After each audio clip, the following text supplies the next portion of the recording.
Hey, how's everybody doing tonight? Welcome to the QuadR Wrestling Report. Roy, how are you doing? I'm great. I'm getting ready for like winter break. So Oh, still like a week of work to do before then.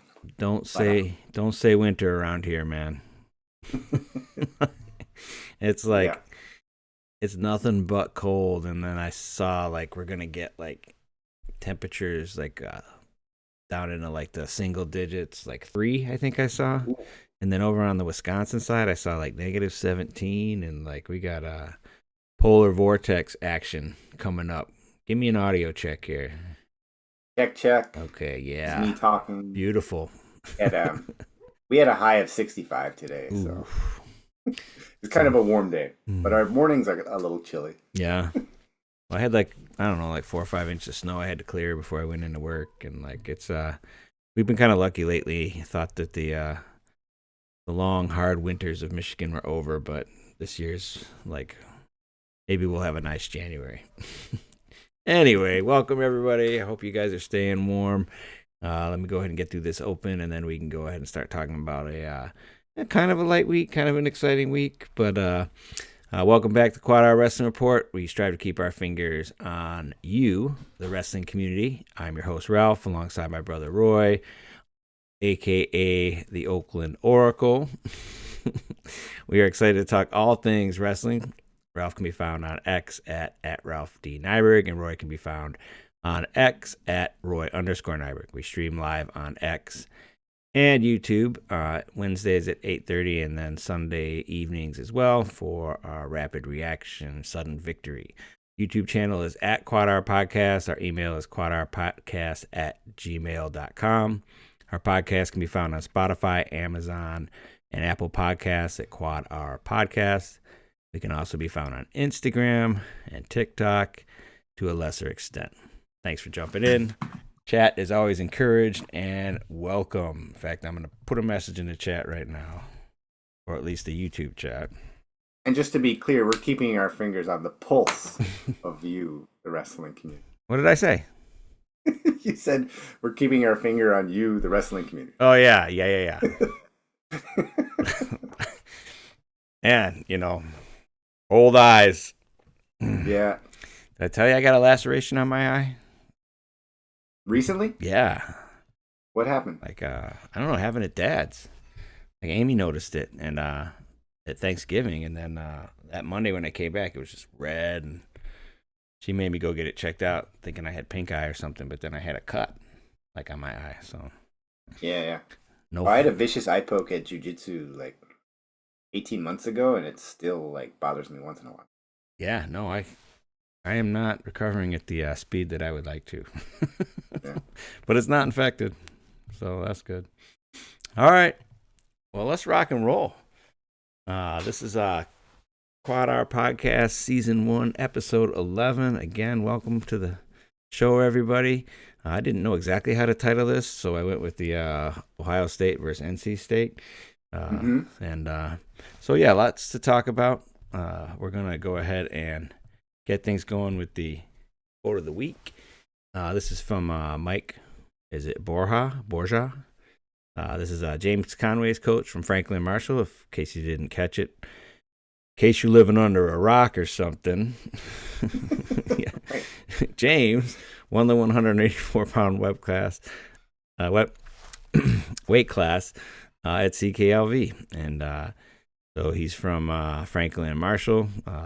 D1, their only D1 program is wrestling, I heard someone say.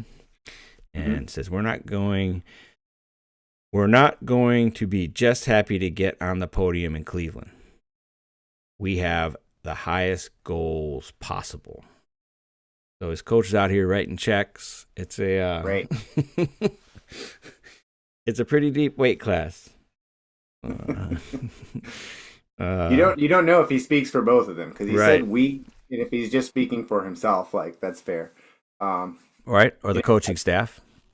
Yeah, because well, this is such a great story. You know, I personally, and I think a lot of people love it when the guys from smaller schools and not storied programs do really well at NCAA's.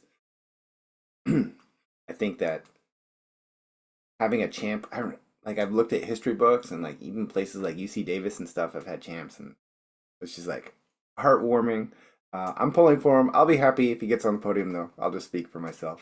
Yeah, I'm kind of in the same boat. I mean, there's a lot of really really good wrestlers at 184 this year, and Yeah, yeah, Sinclair and Ferrari and McAnally, and there's a lot of them out there. So, but yeah, I mean, I hope he does well, and he's got a 3.99 in aerodynamics, that's right.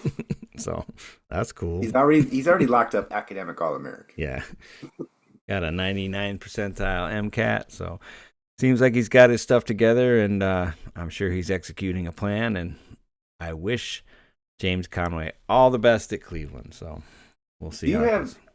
Do you have any idea how they even determine academic All Americans?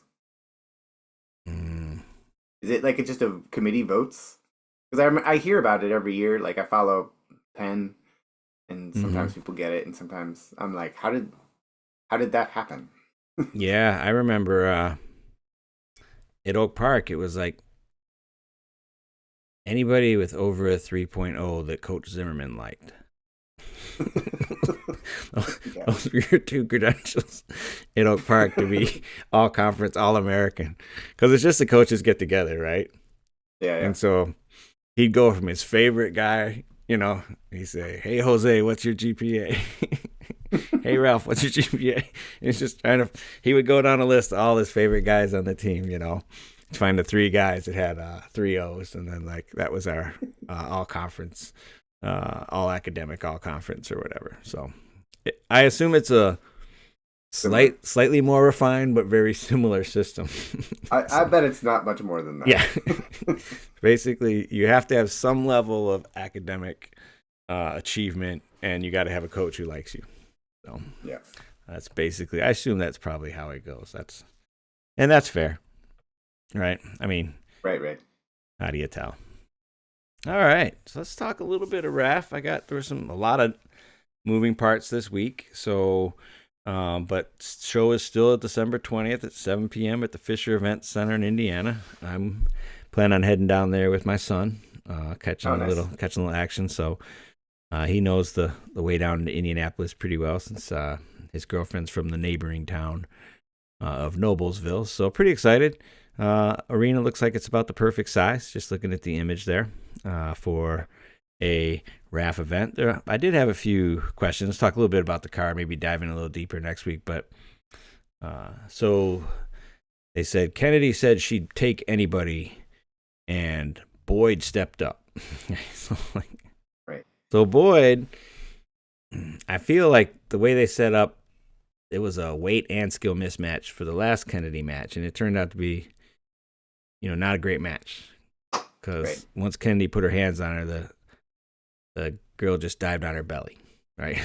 Just like, Yeah. so, and I feel like kind of the same thing here. So Boyd wrestles at 62 kilograms, so right around 135 pounds.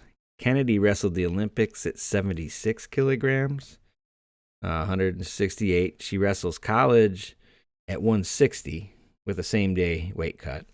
And on a 2-day weight cut, she wrestles like 150 for RAF. Right. So, I mean, the way I think about this is I get concerned for, like, safety. I mean, if you were going to watch Mitchell Messenbrink wrestle Jesse Mendez, Yeah. you pretty much know the outcome. And the whole time you'd be going, I hope Jesse doesn't get hurt. Yeah. Yeah. I mean, like, wouldn't you? I mean, if you put in that weight, like a 3-weight class difference in men's wrestling, the only thing I'd be thinking about is that person not getting hurt. And even if they are Jesse freaking Mendez. I mean, I remember though when I was young, I Terry Brands, I think wrestled twice in the same duel. Oh, really? At yeah, he wrestled. The weight classes were all different then, but he wrestled at his normal weight, and then he also wrestled 2 weight classes up. Was he pretending to be his brother? Yeah. Tom Brands. No, that's Terry again. No, Right. no, that's Tom. I'm not saying like there isn't but like Terry wasn't going up 2 weight classes to face a silver medalist, right? Right. I mean, like that's what we're talking about, right? I mean, you're and so my question is like, at some point you got to bring some competitive matches, you know. And so where are Well, the '80s WWF, like their whole model was like throwing out jobbers to build up the stars oh as like yeah, these people. Um, the local circuit tomato cans and like right. right. So, but I mean, there's got to be some good girls in Japan somewhere, or Yeah. uh, China. China's got pretty good athletes. I mean, Yeah. and there's some Eastern Europe. There's well, you could find more competitive bouts, I guess, for me. And like, Yeah. and this is an Olympic.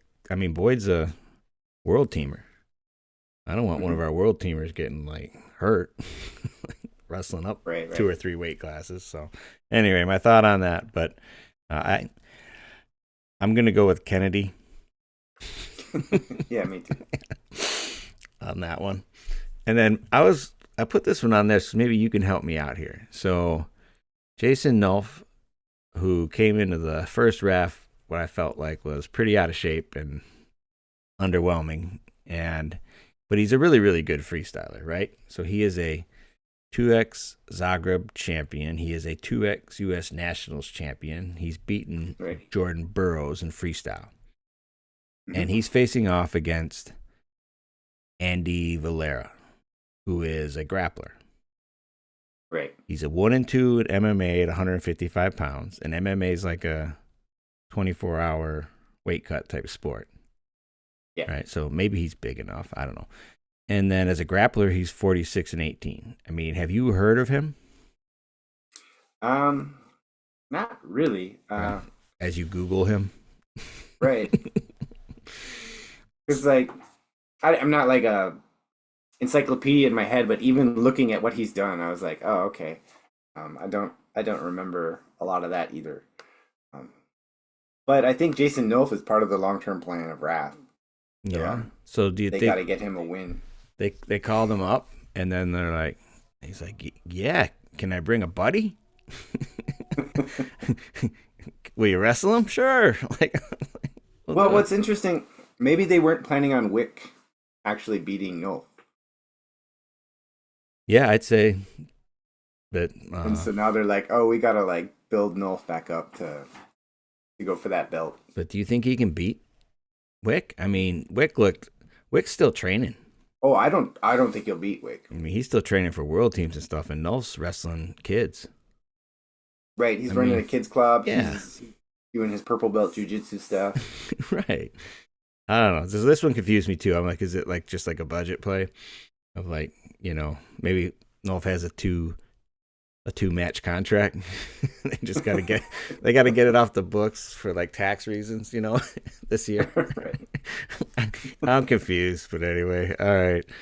That's cool. I'm not trying to rag. I'm just trying to like, what's going on? Well, Right. maybe here's one thought: is that Nolf? I think if there's a big skill mismatch, Nolf might put on some like fireworks kind of moves. He's always been a very creative wrestler who comes up with new stuff, and so maybe they're hoping that the type of rematch that happens is like exciting. Yeah. Okay. Fair. Yeah. I mean, but if he wants to, he can probably pin this guy in 5 seconds. Yeah, probably. I mean,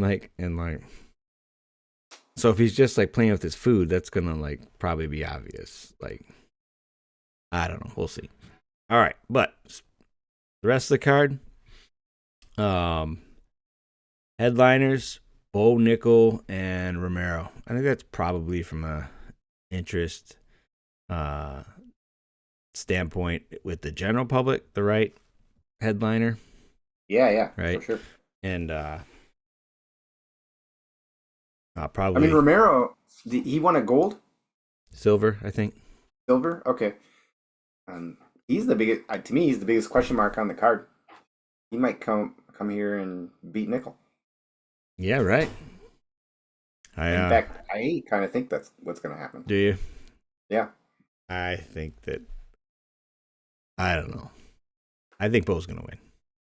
Okay. We'll see. And then the Cotty versus Dustin plot. It's a little Yeah. wild or a little interesting to me, like because they could have brought in Cotty to face Dake, and this is like those best laid plans, and we're like, oh, we'll just let him beat Dustin plot and like Right. build him up as a name. I mean, Dustin plot Oh, can win. remember at Chicago they brought him out to like Yeah, talk with Dake, right. And now they're and having I him. thought they had announced that match, and now they're doing this like other thing. So yeah, that is announced for 5, but I think he probably has to win this, right? You can't I lose. did see a post on X that Dake gets the winner. Okay. Um, I think there's some risk there. there's, I Personally. mean, there's always some risk. There's always some risk. Well, I I don't mean, think- they didn't match him up against some grappler who'd never wrestled. I Right. mean, they got him in a guy who's still in a room with like David Taylor, right? Yeah. So, But Plot is like, and I loved watching Dustin Plot wrestle, but he was very reliably like destroying the people that are ranked below him and losing to the people ranked above him. yeah, Like clockwork, you know. I feel Very that reliable. like right, he was consistent on both sides. Right. You know, if he was coming out as the last guy in the duel, if he was going up against the number 6 guy, you're like, yeah, we got this. Right. If he was going up against the number 2 guy, you're like, dang, we're gonna get him next time. Right. For sure. All right, and we got a whole nother week to talk about this, but Sure. Carr and Bilal got moved to catchweight. I saw that, and so that's no longer a title fight. I guess, but I feel like so the 2 fights they canceled Yanni, Gomez. They just said Yanni injury, Gomez. and then Sarah Hildebrandt versus insert woman wrestler here. I don't remember who she was wrestling, but and I'm sorry that sounded disrespectful, but I don't remember the name. So yeah, and I thought that they would cancel a bunch of the Oklahoma State guys just because like this was originally going to be in, Gallagher Ibar, but I guess if they can't have it there, they might as well get her done. Anyway, cool. So more on RAF next week, but just a couple thoughts this week. So duels coming up. What do you think here? So which one of these is the most interesting? Well, definitely Ohio State, NC State is the 2 highest ranked teams on there. Right. That's going to be probably the top duel that people talk about the results. Iowa's coming off a loss, so we'll see how they respond to that. I'm gonna go with they win. Yeah, but it's the energy. It's the energy that people will be watching. Right. I'm gonna see. Iowa is a great team. It's not. I was thinking about this when Iowa State beat them. It would have been like not right if Iowa was having an off year, like they were ranked 25th or something. Right. But Iowa never has an off year. Mhm. I don't think they've finished out of the top 5 Right. in a long time. I mean, they just took second Right. in the national duels, split 6-4 with Ohio State in matches. I mean, they got blown out in the beginning, but not in the end. Yeah, I'd say the most competitive is Rutgers, Oklahoma, maybe Missouri. UNI's probably. Those will be great duels. I bet they're really close. Yeah. So my guess is those are both going to be really fun duels to watch. And Hippolyta's out for the year, which is kind of a bummer for Oklahoma. But yeah, Ohio State, NC State. We'll talk a little bit more about that in a minute, but that's probably the big duel here. Michigan beat real quick here. So CMU went down to Indiana and lost 7-33. So took a little bit of a beating there, and bounced back for Bellarmine on Sunday and won 28-6. And they are off. Michigan kind of had a very par tournament, for CKLV. They didn't over or underachieve per se. They won. They took second place, and there was a bunch of teams bunched up between like 97 and like 87 points. So there was like but they are off. Sparty's racking up some wins here. Garner Webb 23-11 and Citadel 21-14. And stepping it up and going with American on the 8th. Grand Valley, the men took 8th at the Jim Koch Open over in Wisconsin, I believe. 12-13, they got another big tournament, probably the big tournament in D2. At least that's what people were hyping it up on X for the Midwest Classic. The women went 2-0 in the GLVC duels, and they'll be at the North Central Open. So, and again, they continue to be the third-ranked team, and they look good. So that's what's happening in Michigan. If you're in the area and you feel like you don't have anything going on in Michigan, so stay warm, watch it on TV, catch the stream. Yeah. What about Cali? What's happening? All right. Well, the ongoing question: who is even on this team? Lorenzo Norman hasn't been seen yet this year. Hunter Garvin did not go to CKLV. So but in any event, well, there was an update. They do have a couple. What's that? The not to be mistaken with the QuadR, but the QuadPod podcast. Their guy said that Norman is like a week away. And like a week away? Like a week away, and that Garvin's on his way back too. So that's the scoop. Well, we'll find out. They're off this weekend, but then the next weekend they have a 2 duels. North Dakota State, who they're pretty good, but Penn State is obviously Penn State. They're really good. I mean, they're really good. The number 2 ranked Penn State Nittany Lions. Yeah, right. The number 2 ranked Nittany Lions.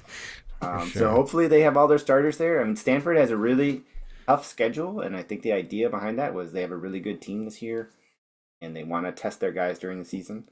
So hopefully they're healthy for this, and the whole team's put together, and I can take that question off this slide. So, I mean, I don't think you're giving them enough love. I mean, Stanford? Yeah, you're like, who are these guys last week? And then they went out and took third, like a half point or something behind Michigan. Yeah, at CKLV. It's okay. I'm not saying they've just never put their full lineup together. That's the main thing. I know. Think about it. They took third without Norman. Mm-hmm. And without Garvin. What's that? Without Garvin too, right? No Norman, Garvin, no Garvin. Those are like 2 AA level guys. Those are both guys that have AA'd before. So right, that's what I'm saying. Adding 2 more All-Americans to your lineup would be obviously a huge deal. And I'm just hoping they get to wrestle. Maybe I am giving them a little too much grief because people got to be healthy. That's the top thing. But right. It'd be great to see the full lineup versus Penn State and North Dakota State. And that's happening December 20th. We'll see. Do they have they don't have Cornell on the schedule? I don't think so. They have Iowa State, I know, and NC State. And let's see. Cal Poly, Pitt, North Carolina. Yeah. Duke. I think them and Cornell are going to Midland. be the big second half teams. What's that? Cornell and Stanford are going to be the big second half teams that make runs. I mean, other than the people we already know about. We'll see. That's such an interesting thing that like teams kind of like hide their cards. Mm-hmm. Right. But we're like a third of the way through the season time wise. Yeah, it's like what did Kale said that Desmond, the guy who beat Lillidahl, he's like, he might be our 141 because the gals are hurt. Like, right.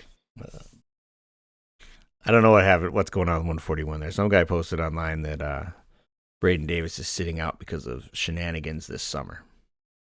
Ooh.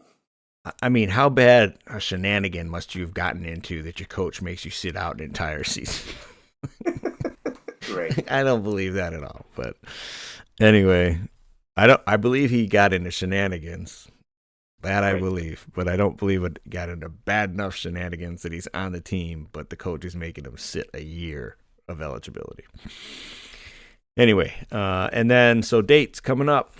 We got RAF for December 20th. Stop by, say hi. Yeah. We'll be there. Or at least I'll be there. And then Yeah, I'll Stanford. be watching the stream. Right. NDSU and PSU coming up. That's going to tell you some things. Though, I mean, wrestling Penn State doesn't always tell you a whole lot about a given team. But those two teams, North Dakota State is, I'm not sure what their ranking is off the top of my head, but they're pretty good. yeah, it's a good program. Yeah. South Dakota State, too. Yeah. Mm-hmm. The Bison and the... All right. Rabbits? Yeah. Yeah. Cool. All right. Weekly wager. All right. So every week, Roy and I take turns coming up with wagers, and then we keep a running tab. I guess we haven't quite decided what we're going to do. See, maybe it's just bragging rights. So last week, we had Cliff Keen, and we pushed. I don't know why you can see this, but let me slide this over a little bit. There it is. So I was right. What does push mean? You 3-3. Oh. So you got Evan Frost as champion, just because Larkin forfeited out.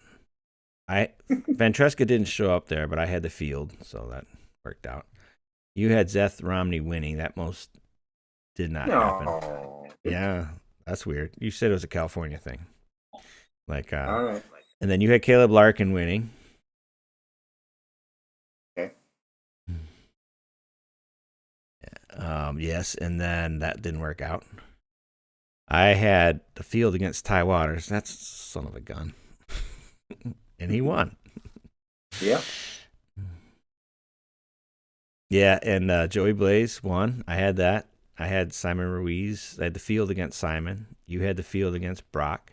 You had Rocky as champ, and I totally forgot that Bastida was there when I said Galeotti's going to win, but he didn't beat anybody. Yeah, when I saw that bracket, I was like, uh-oh. Yeah, I lost that one. We got some chats here. Not a wrestler. Kale looked past all the Strut Carter crap, but is bringing the hammer down on Davis for public intox. Yeah, that I kind of felt like that happened right after Nationals, so that might not have been the shenanigans. But if you're just getting drunk at a frat party and wrestling with a rent-a-cop, probably that shouldn't earn you a whole season suspension. But the Carter thing, that sets the bar. So his shenanigans must have been even above. He's got an Oklahoma State versus West Virginia. Yeah, I was thinking about putting that one on there. The duels, probably a little. But Waters and Roberto and Strickenberg versus Spratley are the highlights. Only if Strickenberg brings out the guns. That was when he shot him down. Remember that? Strickenberger emptied the clip on Spratley last year. I thought that was... Yeah. And he said that having a 50-year-old headlining RAF is interesting. I don't know, man. I mean, Romero's still competing. Right. Dirty boxing. That dude he's a specimen at 50 for sure. He is not your average 50-year-old. All right, awesome. So this week, and we're going to let everybody participate in this one. This is the OSU versus NC State pick'em. So 12-12. And this isn't your easy, just pick a winner type of thing. I don't know. We don't do all that. I added a little bash graphics. Thank you, Justin. Just so you see what the seeding is. And it doesn't matter. You got to pick the school. We're not canceling out if somebody doesn't wrestle or anything like that. If Bouzakis comes in for Macron, that still counts. Right. You got total points, and then you got lines. And again, you're picking the school. So I had to make up a line. I sort of had AI assist, but then when they changed it out, I had it pick them for Bouzakis versus Robinson. But I bumped it to NC State -2.5 with Robinson, but I'm not sure. There's a reason Macron's wrestling. Right. And, one reason could be he beat him in the wrestle-off, like he beat him in the tournament. The other reason could be they want to, limit the amount of times Bouzakis has to go down to weight. Yeah. So that's a pretty logical one, too, if they just want to not wait till January to make the cut again. Yeah. Unless he gets fat. Right? It's always a question mark. Maybe not fat, but big. Too much protein. But anyway, like that's out there. And I'll get that link. It's such a long link. All right. Let's see if I go here. Copy link. Drop that in the YouTube chat. And then, Roy, if you can. Maybe you can, maybe you can't for the Twitter chat. But I'll link it in the Twitter going on as my well. phone, not on my. You could like make it a comment under the video. Or something. All right. Okay. Anyway, I can do that later. Yeah, for sure.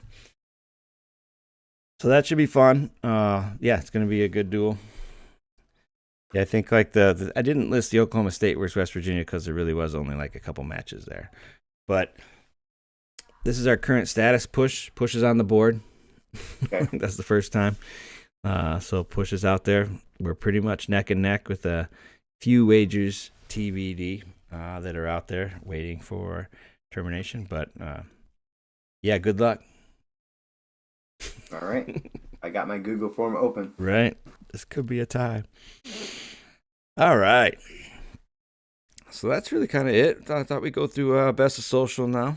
Yeah. So the first one I got here is on Noah. All right. So I just thought so the Japanese are so, their culture is very like homogenous, you know. So you look at like you got Ito Hibiki or, you know, Hoshi Fujita, Soto, Nagano. But then at 97 kilos, they got Noah Leibowitz. Nice. I don't know. It's just like, wow. Yeah, Noah. So there's a story there. Yeah. I mean, he's definitely got like the bad Japanese hair. You know?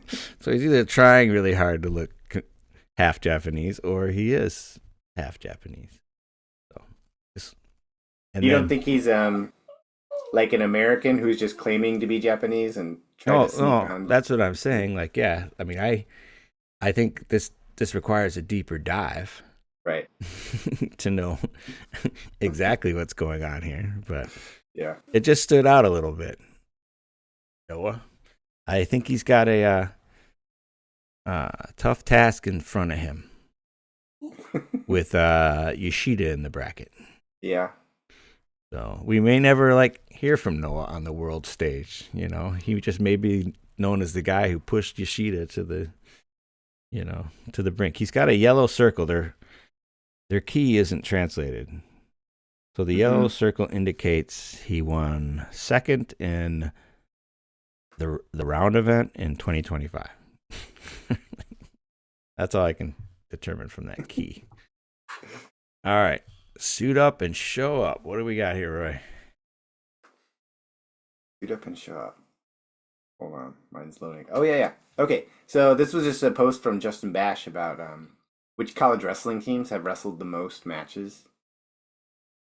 And it's interesting. Army West Point is number 1.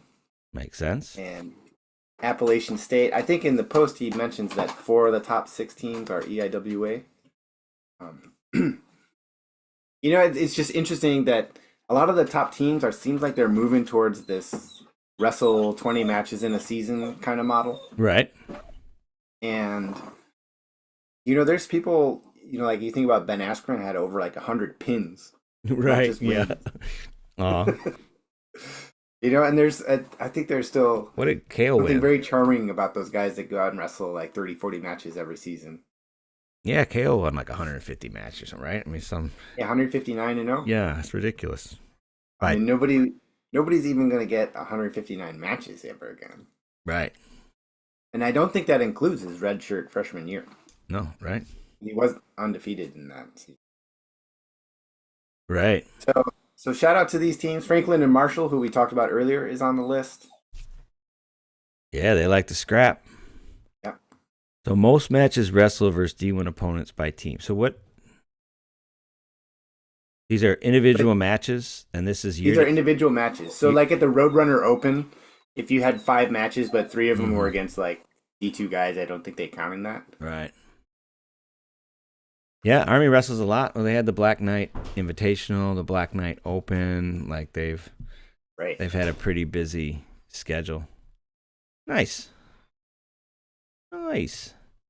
All right, junk is as junk does. Rumbling and tumbling. Yeah. Our the next big thing. MJ Gaetan goes down quick and hard at the CKLV, and like, Ooh, yeah, boom, right to his back. Mm-hmm. So there's when you wonder why some of these guys like wrestle all these like one takedown matches, and like it's really really hard to score in folk style. You know, Yeah. I mean, risk is not rewarded in folk style as much as it could be. But anyway, he may be one of those guys who rumbles and tumbles all season long. Right.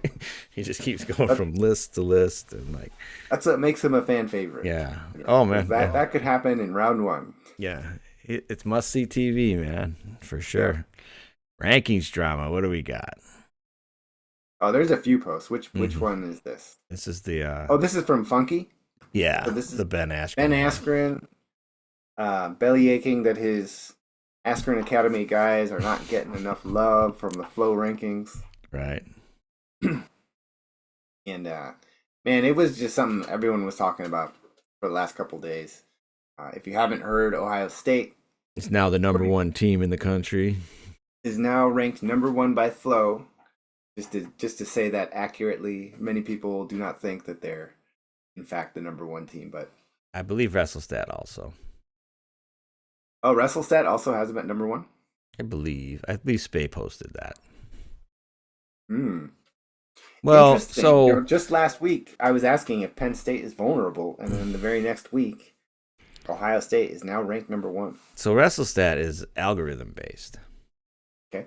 So people don't have any matches against anybody good. I mean, this is all a symptom of Penn State not wrestling anyone. Right. And having, new wrestlers, right?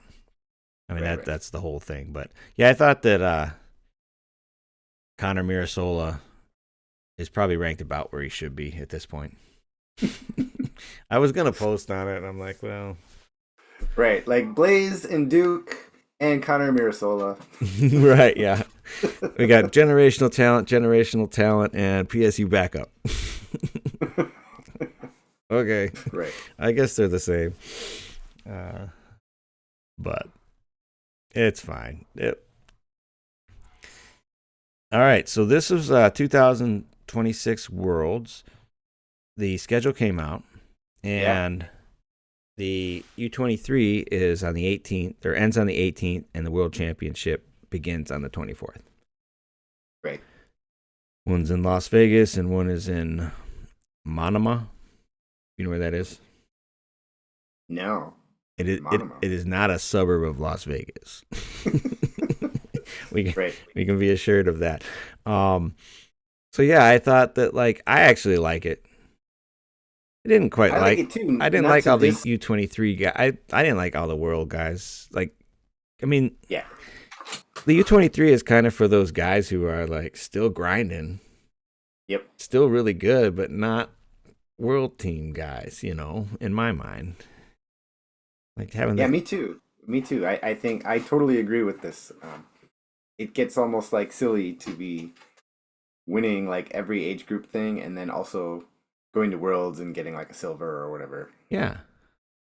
I mean, if you're good enough, if you're the world team member, you shouldn't be slumming. I mean, Yeah. I mean, I don't know. That's just my thought on it. I mean, I guess it's kind of cool. And on the men's level, you just don't see it. But at the women's level, if you can sweep them all, if you can go U20, U23, and senior, like Allure did, I mean, that's special. You know, getting a silver at the U23 and then a 5th at World is, you just kind of took somebody's spot. And they made it that way, right? So the World team guys don't even have to wrestle off for the U23 spot. Yeah. any of the top 3 world teamers, if they're under 23, can just take some guy's spot. Right. I didn't like that either. Like, I mean, whatever, things are in place for reasons, but I'm actually pretty excited for this. So we're gonna get to see like some fresh faces, and that's not just U.S. I mean, that's Russians, that's Asians, Japanese, that's North Koreans, it's everybody, right? Gonna be some. So anyway, there were some people that were complaining, but I think that it's a good thing, and I'm gonna learn where Manama is Yeah. by next year. I don't even recognize the flag. I'm like, what? Right. You got 11 months to figure that out. Yeah, we got time. All right, perspective. This is just from Shane Sparks. While everyone was arguing about rankings drama and stuff, I love his takes. Anyway, I'll read it. A college decision is a 40-year play. D2, D3, NAIA, and JUCO have many amazing opportunities to wrestle and get an education. Find the fit that is right for you. So many great opportunities outside of D1. Yeah, 100%. And then I added in the bottom there. I said the NCWA. I typed it wrong, but NCWA.net, or like the NCWA is the club league. My son played club baseball for Central Michigan, and like super great experience. Still relatively intense. Practice 3 to 4 times a week. And play a couple dozen games a year. Somewhere in there, and it's pretty decent baseball. And I'm sure like club wrestling's pretty high level, right? Some people just, I mean, there are a lot of people who win state championships and then just go off to college and don't wrestle again. Right. And so like those types of people like might have that itch, but it's not, it's not everything to them anymore. Right. They don't want to do the D1 grind or the NAIA grind, or they want to go to a D1 school. They want to go to Michigan because it's got the right program for them. But they're not good enough to wrestle on the Michigan team, which the vast majority of wrestlers are not, right? And so, but there's still a club opportunity and stuff like that. So, and I see where Sean Bormet comes in and runs practice for the club team sometimes and stuff like that. So, even beyond what Shane said, there are also like club opportunities that people should be aware of. But yeah, for sure. And he's always positive. Of course. Yes. We got some Flow merch, Roy. I know you'll be excited. Let me Yeah, the Flow merch. This is kind of like funny to me. Wait. The very top. This is hilarious all the way top to bottom. Right. So, just in time for Christmas, your product will ship by January 31st. Right. Yeah. Okay. Right. And then keep going. All right, let's keep going. We got a little countdown timer because like people are checking in, and right. And then like it starts out pretty basic, right? This is like your standard stuff you'd expect to see. I mean, I'm big on black. I always wear black t-shirts, so like black on red. Yeah, I can see that. And then they go with this whole run of like Wrestling Night in America shirts. Like Like, I wouldn't wear like a Monday Night Football shirt or like, right. I'm just trying to figure out like where on the product team they decided like, what we really need. Right. So you need that. We need to really build that Flow Night in America brand. What's a good way? Pro Wrestling Night in America is bigger than wrestling. Right. Yeah. Let's put it on a $60 hoodie.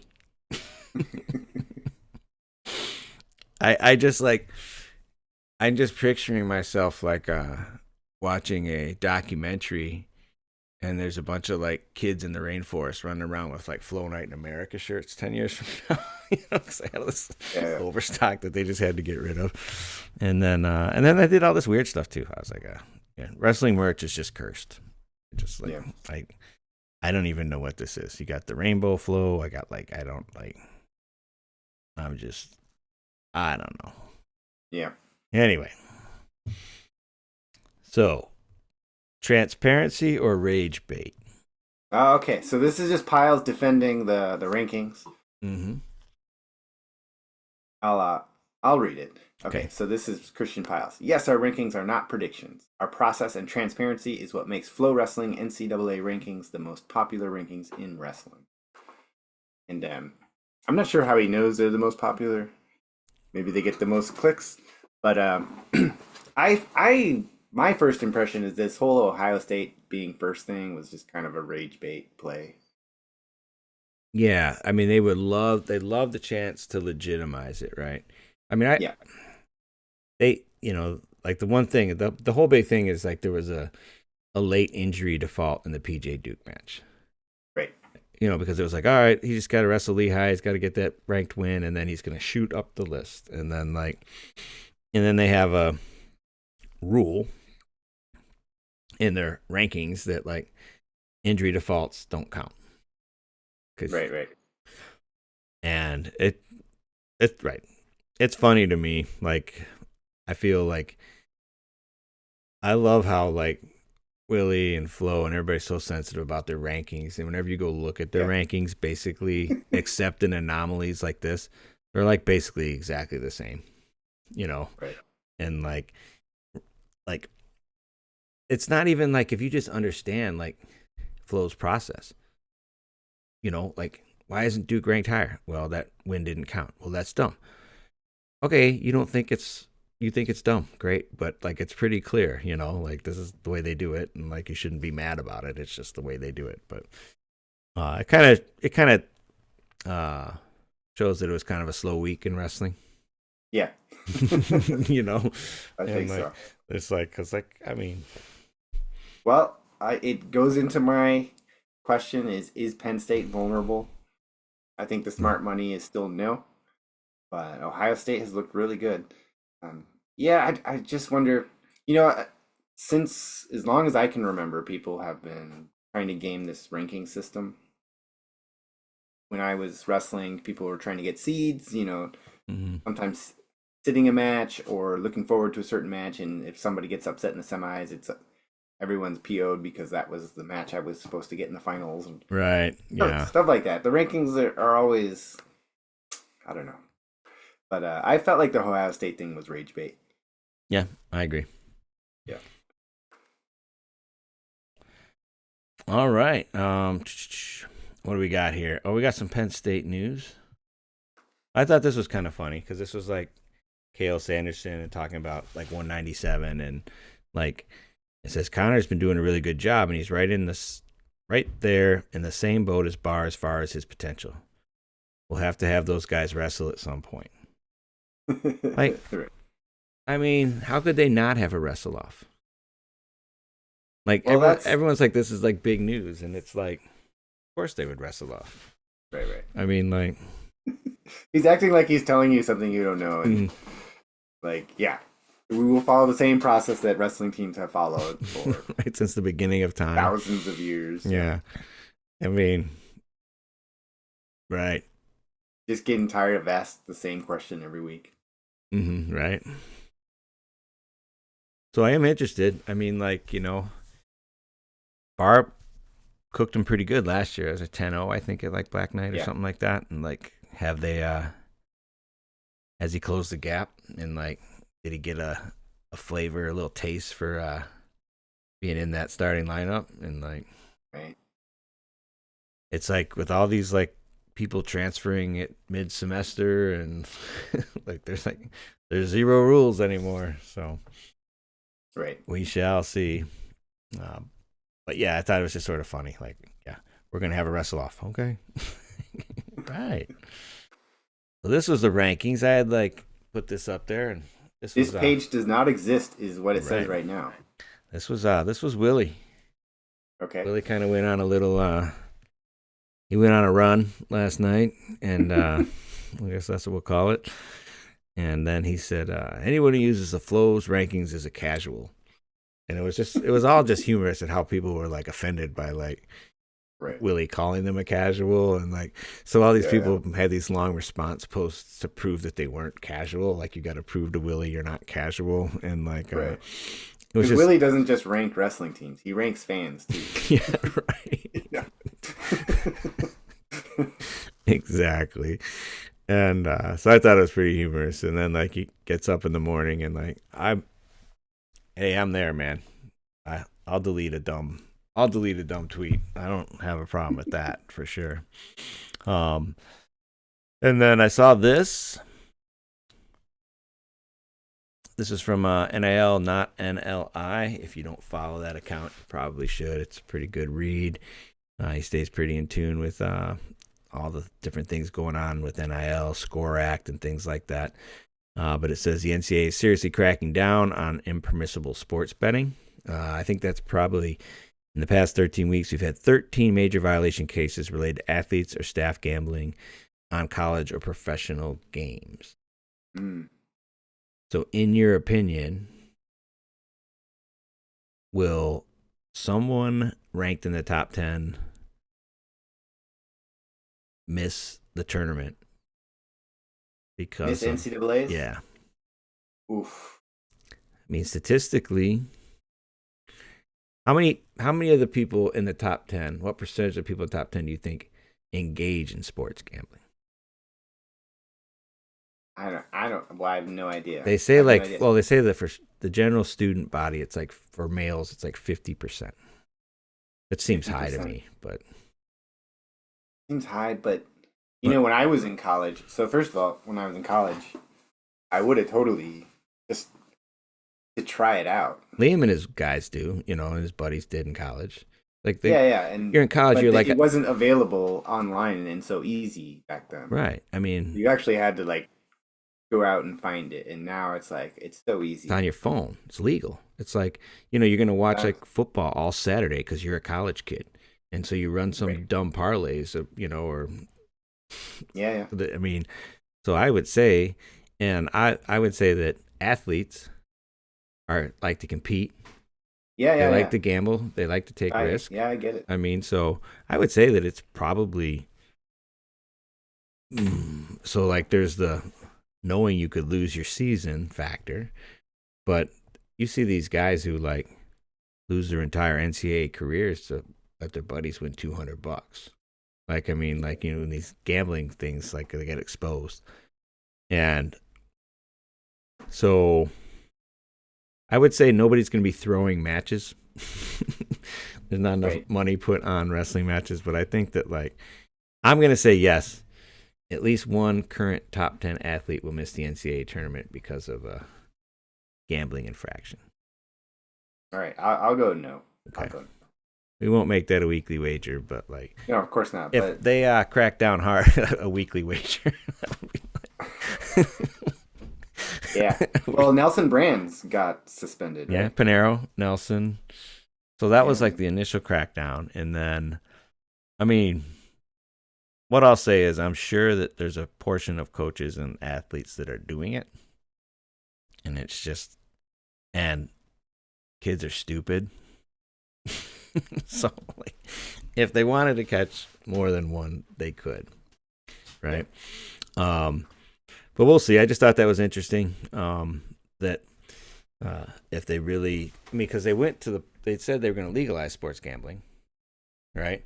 And then they reversed that decision like 4 to 6 months later. So that's interesting. Right. Try to put the genie back in the bottle. We'll see. Yeah, we'll see. Let's give me 1 second here. I'm gonna try to be more organized. All right, I'm ready. My wife's laughing at me. I said I was gonna try and be more organized. Yeah. It's the effort that counts. Yeah, exactly. Thank you, everyone. Like and subscribe. Appreciate the listens. Have a great week. Enjoy the wrestling this weekend, and then we'll see everybody on Sunday for sudden victory. Roy, go ahead and take us out. All right. Don't forget, toe the line in everything you do. QuadR out.